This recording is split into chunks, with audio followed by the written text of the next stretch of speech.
Okay, so let's dive into our setup and all the things that are sort of important even before we take a swing. As usual, I have my on-face camera and I also have my behind view, which gives you the target line. We're going to sort of focus on this one to start with.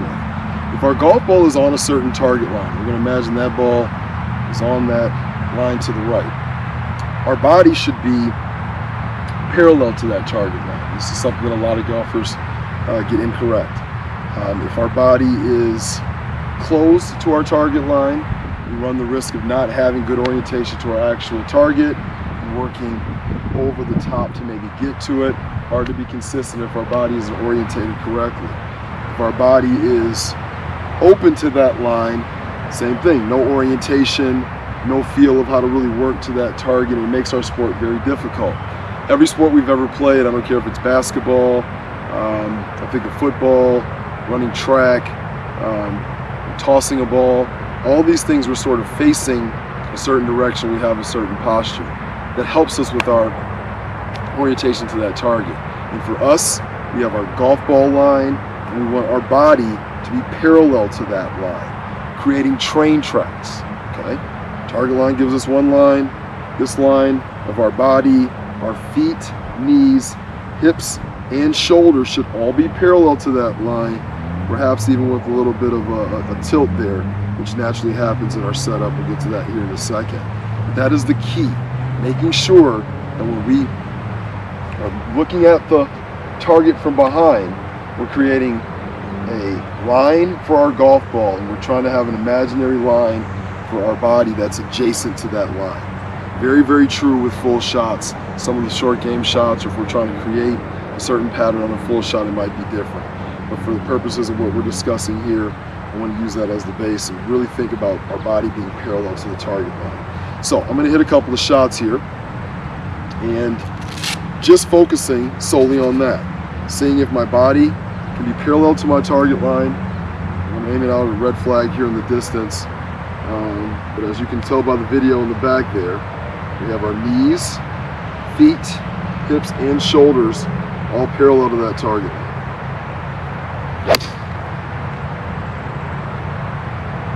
And that was a pretty good swing, pretty much right down the target line. Let's hit another one here. This is something that all golfers can control, and I don't care if you're new or you're experienced.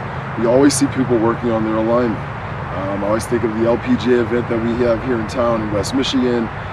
Normally when I see PGA Tour players, they always start with some alignment sticks to get their reference for their alignment, because it is so crucial in our sport. Very strange in our sport, kind of like the field goal kicker in American football. We have two targets. We have the target out there in the distance. We have our immediate target, which is the golf ball. And if our body isn't aligned correctly to that golf ball in relation to that secondary target, it makes it very, very difficult to be consistent. So let's go ahead and hit another one here. Same thing, feet, knees, hips, and shoulders should all be parallel to our ball line. Stick out to the right. And pretty simple swing, back and through. And we hit both of those fairly consistent. So that's the first thing that I want you to remember with our full swing. Train tracks. We have a body line that we create, and then we have our ball line, and we want those to never touch in the distance.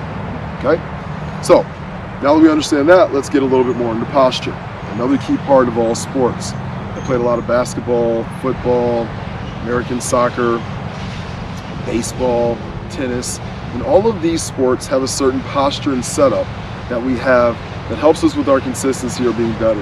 Okay, basketball, I always think of when I get ready to shoot, I have a little flex in my knee, and I'm getting ready to work up to a complete shot. I always think of the quarterback throwing, and he has a certain look to himself, athletic, and the ability to kind of follow through down his target line. So those things are very pertinent in our sport, and we're going to talk about a few of them. The first thing I always have people do is take your golf club and put it down. Okay? And I'd like you just to kind of imagine just standing straight up. We're going to use that as kind of our starting point for the base that we're going to create. We want to have a good, solid athletic base like other sports. So when we think in terms of our full swing, we want our feet to be about shoulder width apart. Some people may get maybe a step out side of shoulder width. We really don't want to be any wider than that. If we get too wide in golf, we run the risk of moving more laterally than we do with an element of rotation with that momentum. And it's very difficult to hit a golf ball if these hips are moving side to side. So that's one of the reasons why we don't want to have that wide base. We're also not very stable or athletic wide, okay? If I'm playing defense in basketball and my stance is too wide or too squatty, I'm not very athletic and I can't really react to what the person may be doing in front of me, okay? So we don't want to get too wide. Too narrow, we run the risk of sort of shortening up our circle, not really creating power or having the ability to kind of hold any power that we create in the golf swing, and that can also lead to some elements of inconsistency.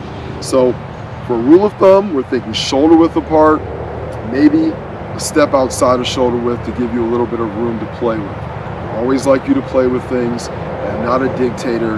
You are the person that hits the golf ball. So these are just suggestions and sort of little points to pay attention to as you learn the game, okay? So now, from there, I always like to talk about the next thing that gets us in position to hit a golf ball. And that has a lot to do, from our back view camera, you'll see this, our spine tilt. We want to feel an element of tilt from our hip that gets our arms to dangle straight down, okay? You can have a little bit of flex in those knees, but this is crucial to feel that we're bending more from the hip than from the knees, okay? So a lot of my students and a lot of people that play golf that will bend from here and put their arms out in front of them. When you stand like this, you're not athletic, you don't have any ability to really hit the golf ball. And a lot of people in this position tend to work kind of up through the shot because their knees are overbent and they really don't have any tilt in their spine from the hip, okay? So instead of being here, we want you to feel taller and like you're bending more from the hip to create room to swing the golf club. If you notice there, we were here, arms were out. It's again, not very strong, but when we're taller, bending from the hip joint, now our arms can dangle, and now we're more athletic. And I always think of the MMA puncher, punching more down than out for strength. And that gravity really helps us in our golf swing, once again, to be consistent and to make good contact. So feeling like we're bending more from the hip than we are from the knees. A little bit of knee bend is okay. I do want you to feel like your weight is flat in your foot or a little bit more on the ball of your feet. I'm not a fan of weight getting into your heels. Can you name a sport where we get our weight into our heels and we're athletic? I can't think of any. Every sport that I've played, once again, with throwing, ball of the feet, basketball, ball of the feet, volleyball, ball of the feet, tennis, you're always on the ball of your feet there. Runners, even if you're running backwards like the defensive back in football, you're on the balls of your feet. So I don't like weight getting into your heels in your setup. I like to encourage your weight to feel flat, if not a little bit more on the balls of your feet, okay? So, stance, feet shoulder width apart, maybe a little bit outside of that, 1 foot outside of that, getting the majority of our bend from our hip joint and feeling like our arms are dangling down. There is no perfect position.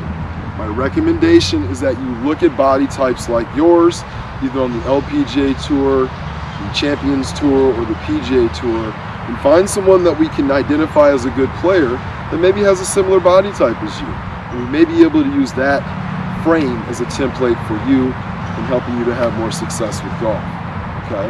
So in a second here, we're gonna get more into the grip, but I wanted to start off with understanding of our alignment and our body being parallel, feet, knees, hips, and shoulders. In our setup, making sure we have more bend from the hips than we do from the knees. And we want our arms to dangle straight down and to not be out in front of us.